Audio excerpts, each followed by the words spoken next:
नमस्कार दोस्तों, the political मंत्रा में आपका स्वागत है। आज हम बात करेंगे कि प्रधानमंत्री मोदी जी ने तिब्बत के धर्मगुरु दलाई लामा को ट्वीट करके बर्थडे का विशेष दिया है। तो उससे क्या इफेक्ट होने वाला है इंडिया और चाइना के रिलेशन में, क्योंकि चाइना जो है हमेशा से अपोज करता आया है तिब्बत के धर्मगुरु को, क्योंकि उसने तिब्बत पे एक तरह से अधिकार कर लिया है। तो इशू स्टार्ट हुआ था कि जब ये लास्ट टाइम प्रधानमंत्री मोदी जी ने इसके पहले 2013 में जो है बर्थडे विश किया था ट्वीट करके दलाई लामा को। उसके बाद इन्होंने किया नहीं था, क्योंकि चाइना के साथ भारत को अपने रिश्ते नहीं खराब करने थे। इस चीज का डर था, क्योंकि चाइना इस चीज से इनसिक्योर था कि दलाई लामा को लेके, इसलिए भारत ने भी इन चीजों को अवॉइड किया।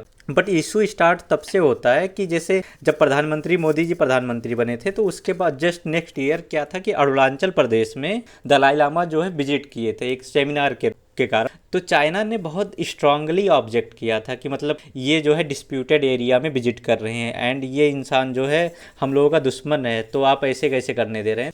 तो जब चाइना ने अपोज किया तो इंडिया ने क्या किया कि तिब्बत के जो धर्मगुरु थे दलाई लामा, उनके जो सेमिनार में बाहर से लोग आते थे उनका वीज़ा कैंसिल कर दिया। तो एक तरह से चाइना को अपीज करने का एक स्टेप था। बट चाइना ने इससे कुछ ज़्यादा फर्क नहीं पड़ा। उसके जस्ट कुछ साल बाद 2017 में इतना सब करने के बाद लाइक इंडिया जो है दलाई लामा को हमेशा मतलब एक तरह से लो इम्पोर्टेंस ही दे रहा था कि चाइना को दिक्कत ना हो। बट उसके बाद भी 2017 में चाइना ने डोकलाम का स्टैंड ऑफ कर दिया। अब इसके कारण क्या हो गया कि चाइना और इंडिया दोनों की सेनाएं जो है आमने सामने हो गई एंड ये काफ़ी लंबा चला एंड काफ़ी मेहनत के बाद क्या हुआ कि डिसंगेजमेंट हुआ। कुछ कुछ जगह पे चाइना ने बढ़त बना ली, कुछ कुछ जगह पे इंडिया को फ़ायदा मिला, कुछ कुछ जगह पे नुकसान हुआ एंड बीच में कुछ कुछ जगह पे इंडिया को फ़ायदा मिला एंड इसके साथ कई जवान जो है शहीद हो गए। तो ये बेसिक इशू था। अब उसके बाद क्या हुआ कि जब ये इशू सॉल्व हुआ, तब तक क्या हुआ कि चाइना ने फिर से ही अचानक एक साल बाद फिर से क्या है कि अभी जो बॉर्डर के चारों तरफ है अपने जो सैन्य बेस है वो बढ़ाने लगा और फिर से मिलिट्री S-400 मिसाइल और बहुत सारे वेपन जो है एक्टिवेट कर रहा है।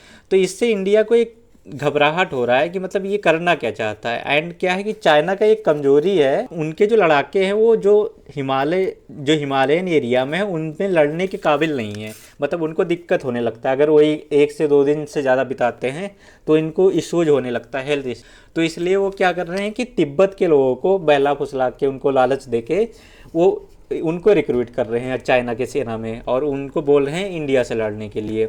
अब इंडिया ऐसे केस में क्या करे, तो इंडिया ने जो अपना पुराना स्टैंड है उसको अभी छोड़ा है एंड इंडिया ने क्या है कि अब तिब्बत के धर्मगुरु को आगे करने का सोचा है। तो इंडिया का ये स्ट्रेटजी होगा आगे से, क्योंकि क्या होगा जब तिब्बत के धर्मगुरु कुछ बोलेंगे वो भी इंडिया में रह के और इंडिया के सपोर्ट में, तो वहाँ पे जो तिब्बत में लोग रिक्रूट हो रहे हैं चाइना के लिए, जो तिब्बत में लोग रिक्रूट हो रहे हैं वो भी सोचेंगे कि एक इंसान है जो हमारे देश के आज़ादी के लिए लड़ रहा है एंड उसको जो कंट्री शरण दे रहा है, हम उसके अगेंस्ट हम जब खड़े हैं तो ये गलत है। तो थोड़ा बहुत जो इनका ब्रेन वॉश है वो कम हो जाएगा। इसलिए इंडिया ने जो है ये स्टैंड थोड़ा सा चेंज किया है।